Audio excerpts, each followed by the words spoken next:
MC, number one producer, number one DJ. What can I do? În mintea mea ești tu. What can I do? În mintea mea ești tu.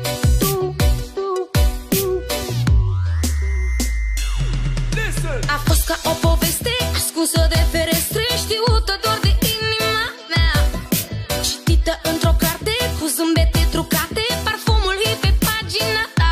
Spuneai că nu sunt glume, nu-s glume, sunt glume, că mă iubești pe bune, fără mine nu stai. Să știi că nu mai ține, nu ține să vii când vrei la mine, câte speranțe îmi dădeai, What can I do? În mintea mea ești tu. What can I do? În mintea mea ești tu. Nu te pot uita. Ești în viața mea.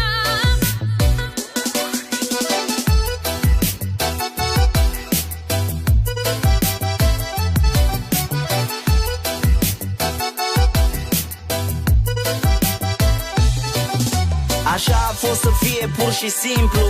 E agonie, se știe, durerea trece ca timpul. Eu n-am zile la fel și te plac pe cuvânt. Când erai lângă mine nu mai pășeai pe pământ. Dar putem trece peste tot. Mie încă mi-e clar că tu acum mă lași doar să mă prinzi iar. E de necrezut ca o știre scrisă în ziar. Pentru noi încă mai vărs cerneală din pahar. Ultima dată, atât măcar.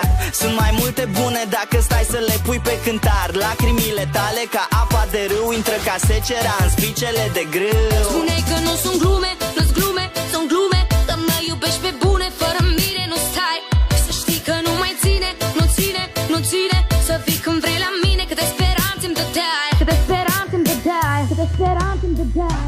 What can I do? În mintea mea ești tu. What can I do? În mintea mea ești tu. Nu te pot uita. Ești în viața mea.